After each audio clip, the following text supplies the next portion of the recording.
আসসালামু আলাইকুম। ৭ জুন নাকি পরীক্ষা হবে। আনফরচুনেটলি একটা নিয়ম আছে যে ২ মাস আগে রুটিন দিতে হয় বা ২ মাস আগে রুটিন দেওয়া হয়। ২ মাস আগে রুটিন দেওয়া হয় নাই বিকজ টেকনিক্যালি এখন আর ৬০ দিন নাই, ৫৯ দিন আছে। সো এখনো পর্যন্ত রুটিন পাবলিশ করা হয় নাই। আই আন্ডারস্ট্যান্ড দেশে এখন অনেক ধরনের চ্যালেঞ্জেস চলছে। সরকার এখনো সন্দিহান যে তারা অনলাইন এবং অফলাইন ক্লাসের মিশ্রণে যাবে কিনা। বিকজ হচ্ছে যে জ্বালানি সংকট তারা এখনো ঠিকমতো ফিগার আউট করতে পারে নাই। কতটুকু আছে কতটুকু নাই। এদিকে ইরান আমেরিকার যুদ্ধ নাকি আবার বন্ধ হয়ে যাচ্ছে। সো এখনো অনেক ধরনের কনফিউশন সরকারের আছে। I get that. But the question is, যেটাই হোক না কেন ৭ জুন যদি একটা এইচএসসি পরীক্ষা হয়, এখানে কিন্তু প্রায় ১৪ লক্ষ স্টুডেন্ট পরীক্ষা দিবে। ১৪ লক্ষ স্টুডেন্টের ভাগ্য এই পরীক্ষা দ্বারা নির্ধারিত হবে। এরকম একটা বিষয়কে আসলে এত হেলাফেলা করা যায় না। এটাকে এত সহজভাবে নেওয়া যায় না। এটাকে সিরিয়াসলি নেওয়াটা এট লিস্ট শিক্ষা মন্ত্রণালয়ের খুব গুরুত্বপূর্ণ একটা দায়িত্ব।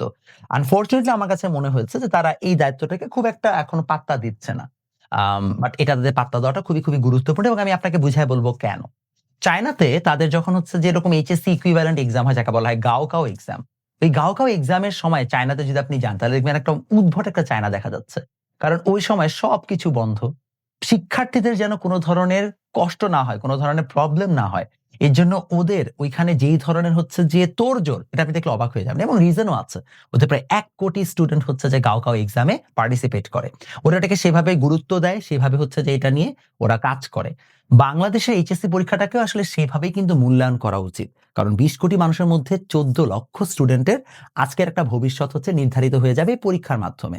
এই পরীক্ষাটায় তাই হচ্ছে যে ৭ জুন যদি পরীক্ষা তাহলে কি প্রবলেম হইতে পারে এবং কেন রুটিনটা তো আগে খুবই গুরুত্বপূর্ণ সেটা নিয়ে আমরা চলেন ডিসকাস করি।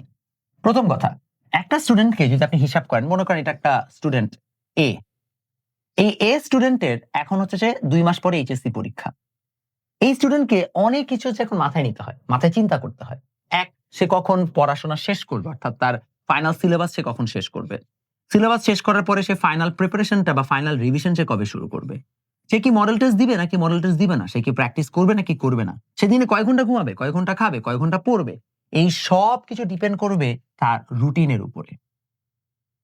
কেন রুটিনটা এত গুরুত্বপূর্ণ? মনে করেন কোন একটা পরীক্ষা। রুটিন দেখা গেল কোন একটা পরীক্ষার হচ্ছে যে মাঝখানে ৭ দিন গ্যাপ। তাহলে এই বাচ্চাটা ওই সাবজেক্ট এখন পড়বেই না।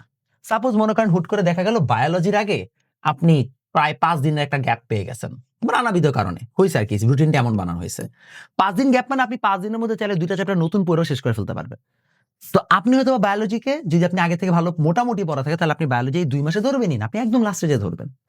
এই যে আপনার একটা মেন্টাল প্রসেস এবং মেন্টাল প্রিপারেশন, এই জিনিসটা নেওয়ারই তো সুযোগ থাকতেছে না যতক্ষণ আপনি রুটিনটা জানতেছেন। এবং রুটিন যদি না জানানো হয় তাহলে এই শিক্ষার্থী এবড়ো-থেবড়ো প্রিপারেশন নিবে। সে সবসময় প্যানিক মোড অনে থাকবে। এবং এটা খুবই বাজে একটা জিনিস। যেহেতু আপনারা অ্যানাউন্স করেই ফেলেছেন ৭ তারিখে পরীক্ষা, all you have to do is বসেন, বসে সবাই মিলে একটা হচ্ছে যে রুটিন ফিক্স করে ফেলেন। ফিক্স করে একটা টেন্টেটিভ রুটিন দিয়ে দেন। তারপরে যদি এখানে সামান্য পরিবর্তনও লাগে সেটা আপনারা পরে অ্যানাউন্স করে দিলেন। বাট এই জিনিসটা তো খুবই গুরুত্বপূর্ণ। কারণ আপনাদের এই কবে হচ্ছে যে পরীক্ষা হবে তার উপর বেসিস করে কলেজগুলোর হচ্ছে অনেকগুলো প্রিপারেশন নিতে হয়। তাদের রেজিস্ট্রেশন দেওয়া, রেজিস্ট্রেশন হচ্ছে যে প্রক্রিয়া ফিক্স করা, ভেন্যু ফিক্স করা, ভেন্যুর জন্য সেভাবে প্রিপারেশন নেওয়া, এগুলো সব ধরনের কার্যক্রমই তো আছে। সো আপনি যদি হচ্ছে রুটিন আগে না দেন তাহলে এই বাচ্চাগুলো অনেক সাফার করবে। প্রথমত the first mistake that you made was আপনারা অযথাই ১৬ জুলাই থেকে একটা পরীক্ষাকে প্রায় ১ মাস ১০ দিন আগায় নিয়ে আসছেন। মানে ১৬ জুলাই ২৯ জুলাই একেকটা বলা হচ্ছিল টেন্টেটিভ অনেক ডেট, সেখান থেকে আগায় নেওয়া হয়েছে। আগায় নেওয়া হয়েছে এটার কারণ কি? এটার কারণ হচ্ছে যে আগে শেষ করলে আগে I don't know ১ মাস আগে আগায় দিলে কি আর এমন হয়ে যাইত? মানে কি আর এমন হয়ে যাবে? সো যেহেতু একটা ব্যাচ অনেক বছর পর ফুল সিলেবাস দিচ্ছে। এটা ফার্স্ট ব্যাচ যারা কিনা হচ্ছে ১৯ ব্যাচের পরে ফুল সিলেবাসে পরীক্ষা দিবে। ১ম ব্যাচ। সো ৭ বছর পরে ফুল সিলেবাস যদি একটা ব্যাচ পরীক্ষা দেয়, তাকে তো ইনাফ টাইম দিতে হবে। ইনাফ টাইম না দিয়ে তাকে তো আগের বছরের ব্যাচের সাথে তুলনা করলে হবে না। আর আমি সবসময় বলি পড়াশোনা কোনো মিলিটারি ট্রেনিং না। যে আপনি এই জায়গায় হচ্ছে সারাক্ষণ এই পড় তাড়াতাড়ি কর এটা বললেই হচ্ছে অটোমেটিক্যালি তার রিজিডিটি বেড়ে যাবে। পড়াশোনা হচ্ছে অধ্যবসায় সাধনার বিষয়। আপনি যদি সাধনা করতে চান তাহলে আপনাকে সময় দিয়ে সেভাবে দিতে হবে। আপনি যদি এটা না দেন খুব দ্রুত তাহলে স্টুডেন্টরা ক্ষতিগ্রস্ত হবে। আর এটা খুবই বাজে একটা জিনিস যে যদি আমরা অ্যাজ অথরিটি একটা দেশের যারা হচ্ছে যে সামনে ভবিষ্যৎ তাদেরকে নার্চার করতে না পারি, তাদের ইস্যুগুলোকে আমরা রেকগনাইজ করে তাদেরকে রাইট গাইডেন্স দিতে না পারি। সো আমার খুব হেভি রিকোয়েস্ট থাকবে যেন এট লিস্ট ৭ জুন পরীক্ষা হলে রুটিনটা তাড়াতাড়ি দিয়ে দেওয়া হয়। রুটিনটা যদি আপনারা এট লিস্ট এই সামনের উইকের মধ্যেও দেন, ১৪ এপ্রিলের আগেও দেন। তাও না মোটামুটি হচ্ছে তারা একটা প্রিপারেশন নেওয়ার সুযোগ পায়।